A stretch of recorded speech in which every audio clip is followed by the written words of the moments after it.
Guys, what's up? How are you all? I'm really happy and thank you so much for choosing me, especially for this segment. And I'm really happy and also very excited at the same time because since past 1 month, we all are facing such difficulties in our life, and sometimes we don't have an answer that everything is going, we are doing everything right, but what is there which we are lacking, we are not able to understand. So yes, especially TechFest, IIT, all everyone. I would like to thank you all and tell you guys thank you so much for choosing me, for giving me this opportunity, and I'm grateful that our that I'm going to talk about our current situation that we all are facing, the battle against life and our need and our dreams. Lot of things are pending, but before that, let's just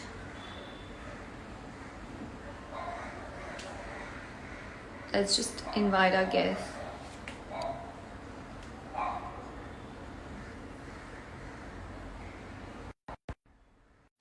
And let's talk with Swami ji today. Let's ask him questions. Namaste, Swami ji. Namaste, Rashmi. I'm so grateful, so happy, so honored to be.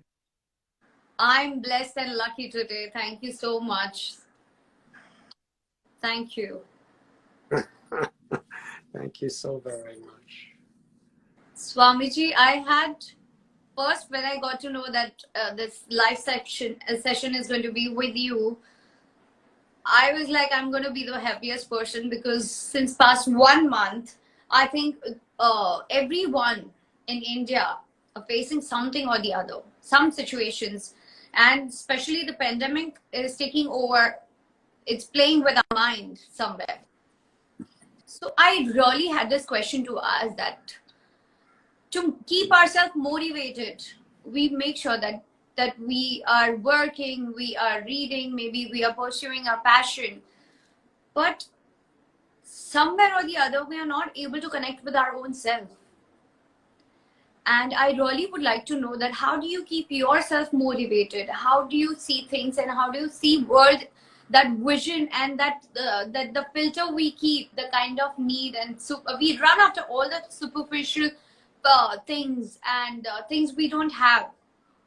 So I would definitely like to know from you that what you do for to keep yourself motivated and all the time so positive. At this moment, I do it by being with you. It's very important that in Sanskrit the idea of satsang, or being with people who nourish our character, our good character, who nourish our faith, and who nourish our purpose in life toward a higher experience. Because in the world today, there are so many uncertainties. Yes. And actually, it's always like that. It just comes in different forms. And at this particular time, it's coming in quite a visible and extreme form. But, there have been other times that our parents and grandparents have lived through world wars and massive droughts, and I've seen in India earthquakes, and things are uncertain in this way. And as long as our happiness, our peace, our purpose in life is built on a very weak foundation, then we're very vulnerable to be affected by everything. The simple analogy is if you build a house on a strong foundation, then even when great storms come, the house stands. Whereas if we build a house, it may be a very beautiful house, may have very luxurious architecture and furniture and everything else we put in a beautiful house. But if it doesn't have a strong foundation, when an inevitable storm does come, it collapses. And that foundation, the sages, the yogis, the great philosophers throughout the ages have told us it's something that's within ourselves. Yeah, That, very well that said. an inner foundation. If we experience in our life inner peace, and the highest form of inner peace is actually feeling from within love and compassion toward others, then that gives us satisfaction, and it gives us stability. And then whatever may come in this world, we're actually stronger and more prepared to deal with those situations in a more effective way, because we're coming from a place of peace, of compassion, and hopefully of love. And to establish that foundation, it's important that we recognize that we need a strong foundation. Because Very true. an architecture has to expect that there's going to be storms. Even in these days, good architects expect there could be an earthquake. And, they build the foundation in such a way, not anticipating. So, we know there's going to be storms, even if it's a very sunny and beautiful day and everybody likes us and all of that. And that requires putting a priority there. And the beginning is satsang, to seek out the company of people who enlighten us, who help us to focus and have faith on the development of that inner foundation. And the second thing that great wise people have told us throughout the ages is to excavate through a spiritual practice. It's called sadhana. To actually, it may be chanting God's names, or reciting mantra, or prayer, or study of spiritual literature. It may be meditation, but to actually give quality time on a regular basis to make that inner connection with ourself, where we're finding peace, where we're finding compassion, where we're finding love, where we're finding something deeply meaningful. And then whatever we do in the world, we have such a good motivation. And then when the storms come, we deal with the storm from strength, from peace, from kindness, rather than fear and anxiety and depression. So I like to say that satsang, to be with good people who inspire and enlighten our higher nature; sadhana, some regular spiritual practice to excavate our inner wealth, and then to live with character. And the greatest character is seva, where whatever God gives us, we want to help others with that, because that's our connection with God to such a very special Yes, degree. but Swamiji, I had this one more question of, like, I have seen a lot of people in their normal routine life, they're extremely busy, but some say that you are not religious, some say that you are not spiritual. So what is the difference between the spirituality and the following the religion path? Is there a particular place where you go and you find nirvana or something like that? Or you just have to feel it within it's inside you? Because I don't go to any temple, I don't go to the church, I don't go anywhere.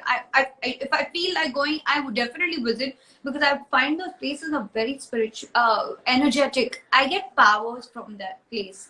But in my routine life, it's very difficult to go and find that kind of peace everywhere. So I take name on, like, counting Jai Mata Di, Jai Mata Di, Jai Mata Di. This is how I believe in spirituality. But a lot of people, they run to other places, but they're still very restless. They can't. They don't have the direction in life. So, what is the difference? um, Actually, religion, spirituality, yoga, they're all different words that point us in the same direction. Yes. Toward living in harmony with our true self, with God, whatever name we may have for God, with other people, and with nature. That idea of being in harmony with the body, the mind, with our living force, with our true self, with God, with all beings, and with nature. That's really what religion, spirituality, yoga is bringing us toward. That's the heart of yoga, we may say, the heart of religion. And to understand that temples or ashrams are places to nourish us and inspire us, and also educate us. But if the effect does not come, that we recognize that our heart is a temple, that our home is a temple, and what we do in our home, what we do in our workplace, and how we live and how we speak, and how we cultivate, clean, and put our spiritual purpose within our heart, then we're going to find God there. If we can't find God in our heart, we can't really find him in a temple or an ashram. And if we find God in our heart, we could find him everywhere. And the purpose of temple and ashram is to inspire us and help us to find God within our heart, to find truth within our heart, to find the peace and the love and ultimately the ananda, the happiness we're looking for, to find that within. And then we have something so beautiful, so wonderful, and so incredibly valuable to share with our loved ones and with the world. Yeah, very, very true. I don't go to any temples, but yes, like you said, it's in my heart. जिसे हम सब कहते हैं कि हमारे दिल में बसते हैं, हमें जगह जगह ढूंढने की जरूरत नहीं है.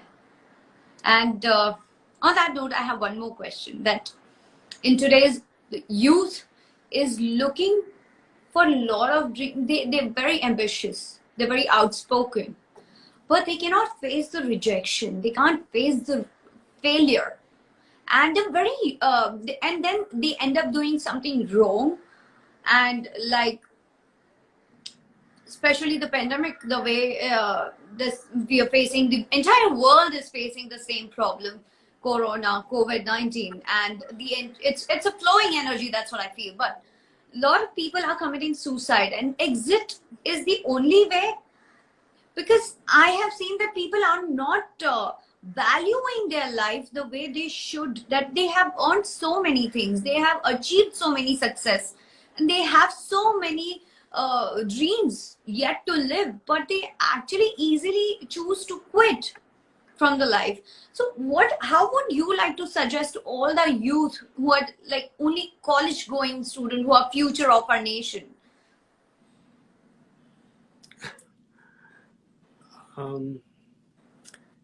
Education is very important. Education on not just what we do and accomplish, but how we do it. The nature of life in this world is we don't always get what we want. And the more we expect to get what we want, the more we'll be frustrated, because it's inevitable that we're not going to get it. You know, for happiness to be sustainable, we need to have a different perspective of who we are. and what is really valuable, what is really meaningful, what is real wealth in life. There's a famous saying that if you lose your wealth, you lose nothing. You lose your health, you lose something. And if you lose your character, you lose everything. So, of course, our wealth and our health, we have to be very attentive and try our very, very best to, yes, Swamiji, yes. to keep it and expand it or whatever. But we need to put these different priorities in perspective, that really what is going to give our life meaning and happiness is the character in which we live. And in today's world, people are so much conditioned, educated, and trained that success is in material results. How many numbers are there in our bank account or in our salary or whatever, and how many likes we get on Facebook and how many dislikes. Or, very true. How many books we sell, or things are so quantitatively oriented. In terms of wealth, in terms of fame, in terms of skills, what I can accomplish. But in a truly cultured society, what is given the most respect and honor is the compassion, the character, and the integrity in which we're trying to do our best. My beloved teacher, my guru, Srila Prabhupada, he wrote something that really became like a window for me to look at life through. He defined greatness. He said, the greatness of a person should be estimated by how that person is able to tolerate provoking, difficult situations. And we find in all spheres of life, the people who are historically known as the greatest, they went through so many failures.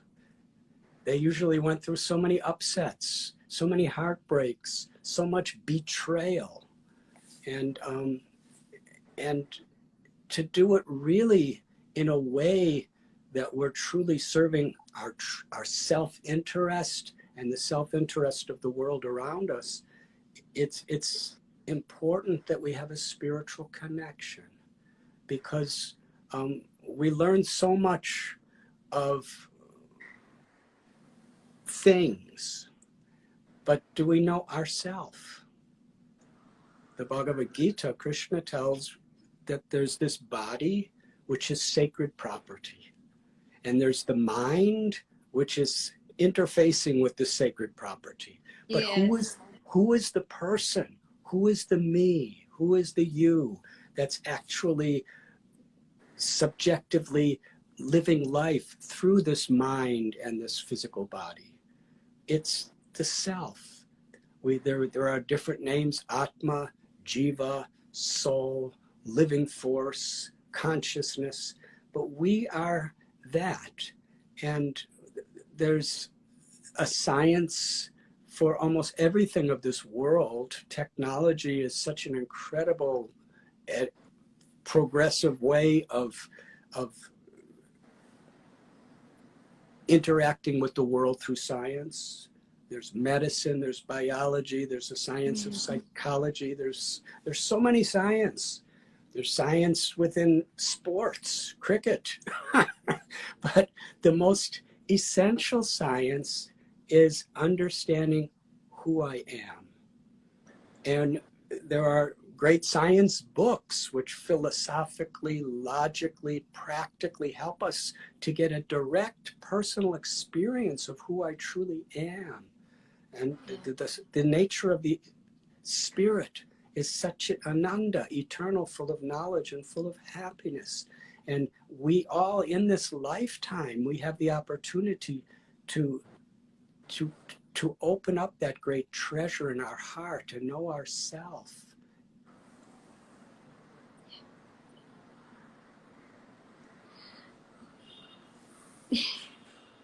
In your few quotes, you have been always mentioning that you have stated that the technology advancement have polluted the air, water, and soil, basically our earth. Do you think our own advancement will take over us, or pause a threat or our own existence?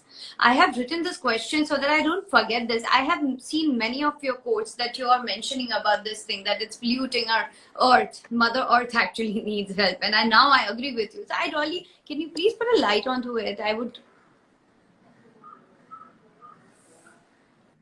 Technology will have the effect according to the character and values of the people utilizing that technology. Yeah. And traditionally, this is an inseparable part of education. Not only to teach people how to do things, but to do things in ways that are beneficial to our own self, our loved ones, and to the world. Yeah. So, technology can bring so much benefit and relief and happiness if we're utilizing it with a compassionate spirit. A simple example, Reshma, is a knife good or bad?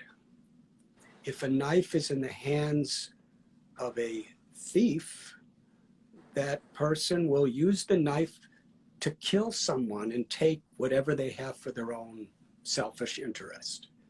The same knife, if it's in the hands of a surgeon, it will be used to save a life. So technology is like that. Education is like that. Money is like that. Fame is like that. All of our skills and abilities are like that. They're all resources, and they could be used in a very destructive way. Even religion is like that. Some people will take the concepts of religion and the concept of God to build their own arrogance and to be hateful and cruel to others and to teach that. And others will take the same religion with the same words to inspire within themselves and others peace and kindness and compassion and love. So technology, like everything else in creation, is the benefits or the destructive tendencies are based on the values and the character of the persons who are utilizing them. Our intentions and our sincerity in how we express those intentions is all important. And the idea of spirituality really is to give us a very deep, sustainable value that doesn't change because of fear or temptation. Yeah. The fear takes a lot. It will encourage you not to do something, but courage always pushes you something. And I always say this thing. This is my mantra of like, I am the lock, I am the key. And I set myself free. And that gives me a lot of power and encouragement. So that anything that gives me that fear, that is it possible for me? Will I be able to do it? There are a lot of do's and don'ts, but I always say that, okay, I'm the lock, I'm the key. If I'm creating, I can destroy it also. So let's try. Why not to just move ahead and go ahead and see the positive side in life? And thank you so much, Swamiji. But last question I would like to ask you, that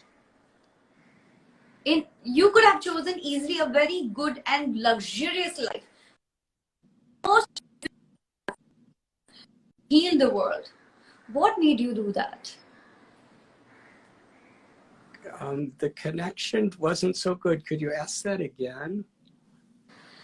Like, you could have easily had the best luxurious life, but you have chosen the most difficult path, that is so difficult that you have to heal the world, and it's definitely not easy. Sometimes people don't understand, they are in resistance, they don't allow you, but you still do it. What made you choose this path to give contribute so much to the world? Well, Reshma, I first want to thank you for your your wonderful thoughts of how it's so important that we look for opportunities. There's always light. Even in the darkest place, if we look for the light, we'll find light. Seek and ye shall find. Yeyatamam prapadyante tams tadaiva bhajamyaham. If we're looking for an opportunity, we'll find an opportunity and we'll grow. You know, the redwood trees, you know, they grow their roots deep. Their roots connect with each other and hold each other up. And even the greatest storms, they see an opportunity to grow. Yes. If we're looking for an opportunity to complain or to give up, then we'll find so many reasons to do that. And that's why, you know, being with good company and having a nice spiritual practice helps us to look for the light. We connect with it within, and then we're able to recognize it in the world around us. As far as myself, you know, personally, I saw so many people with luxuries who really were poverty-stricken inside themselves. You know, real wealth is not in the number of things we have. Real wealth is in the quality of our life. You know, are we happy? Are we kind? Is our life meaningful? If we don't have those things, then we have to somehow or other distract the voidness within ourselves by just occupying ourselves with all these external designations and so-called accomplishments. Yeah. But I've seen millionaires, and I've seen billionaires, and I've seen wonderful mothers living in simple Indian villages, and I've seen monks, and I've seen business people, and I've seen entertainers. I've seen people of all categories of society who are really wealthy within, because they have a high purpose. They understand the value of kindness. They understand the value of compassion. And on the deepest level, they can understand the value of being an instrument of divine love, of God's love.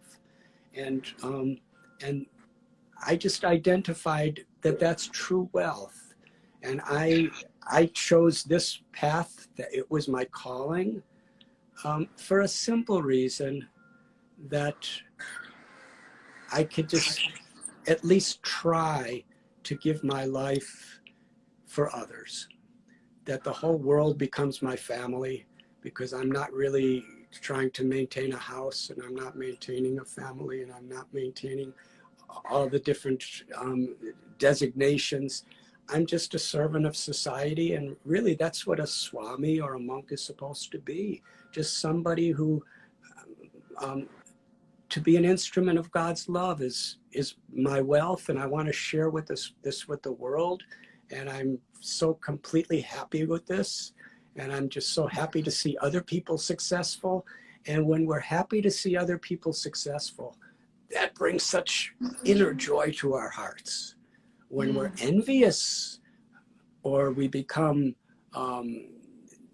depressed to see others successful, that means we really need to make a connection within our own hearts. Thank you, Swamiji. Thank you so much. spiritual life is not a matter of giving up the world.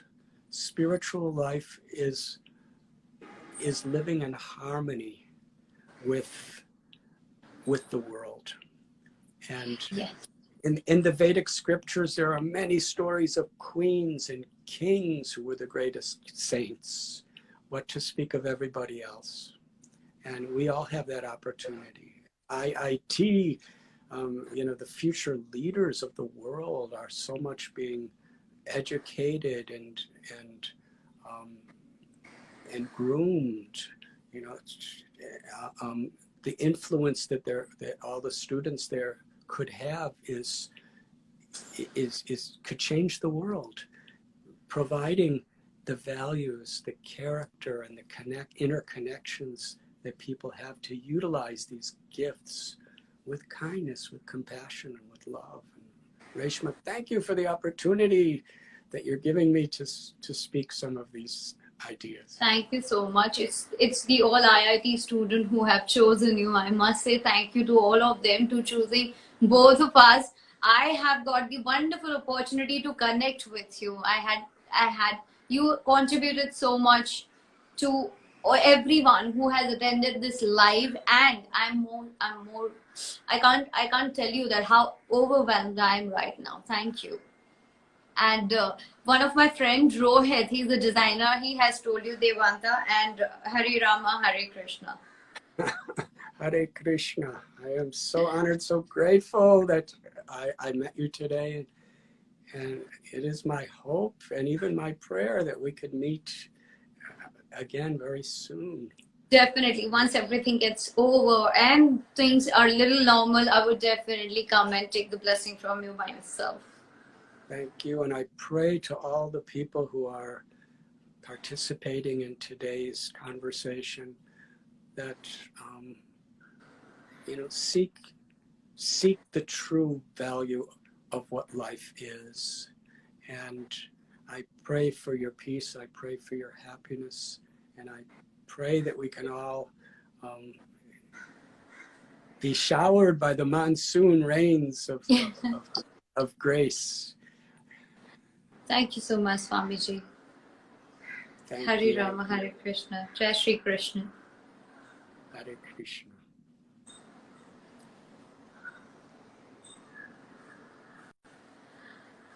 Guys, I'm really grateful all the IIT students who have attended this live, and I must say that Swamiji has given the key of our life, especially during this moment where we're facing so much and going through so many difficulties in life. I would just say that what Swamiji said, kindness, harmony, and courage, compassion will only give you everything. And with that note, you also need to connect with yourself. You need to understand yourself better than the world. You really need to understand what exactly you're looking for in life. And the way Swamiji said, what is the purpose of you being here in the world? You are the chosen one. You got the opportunity. You have a life to create others' life, and you can help everyone, whoever you want. You can choose. You have a choice, and choice will always give you awareness. So with that note, stay strong, stay positive, and be the way you are, and let the world change for you and create more. And like I said, I am the lock, I am the key, and I set myself free, and that gives me more power and more courage to feel and to fight with my all dreams. मुझे कोई hurdles भी आते हैं तो मैं नहीं रुकती हूँ. Why? Because I believe in myself. I didn't know that I'm going to sit here like this and I will be talking to you guys. I didn't know that I'll have that kind of वो कहते हैं ना, मुझे किसी ने बोला कि आप इतनी सारी चीजें इतनी एक साथ मल्टीटास्किंग कैसे कर लेते हो. It's definitely not easy, but definitely if you decide for yourself, if you choose, it's definitely very much easy, and you will also attract that kind of people around you. Surroundings are very important. So whenever you feel low, just have one question in mind: what is my purpose, and am I the chosen one? And for what? You will get the answer. And humans are wonderful creators. and they are the best creature God have made. I know I said creature, but I would still tell you, yes, if we decide if we want to do something, we can do it like this. It's just your mind. Don't limit yourself. Set yourself free. Try it. You'll find something is not right. You'll find that you have not done something right. You'll face a failure, but how does that matter? It all belongs to you. It's yours. And then again you try, and the second attempt will be more bigger success. So just stay strong, stay happy. Education is the utmost important thing. Swamiji also said that knowledge is definitely everything. It's the biggest power in the world you can have. So guys, all the very best, and once again, thank you so much for all the love and everything that y'all are doing for me. And thank you so much, Tech Fest IIT people. Thank you so much for having me live on your page. And Swamiji, once again, thank you so much.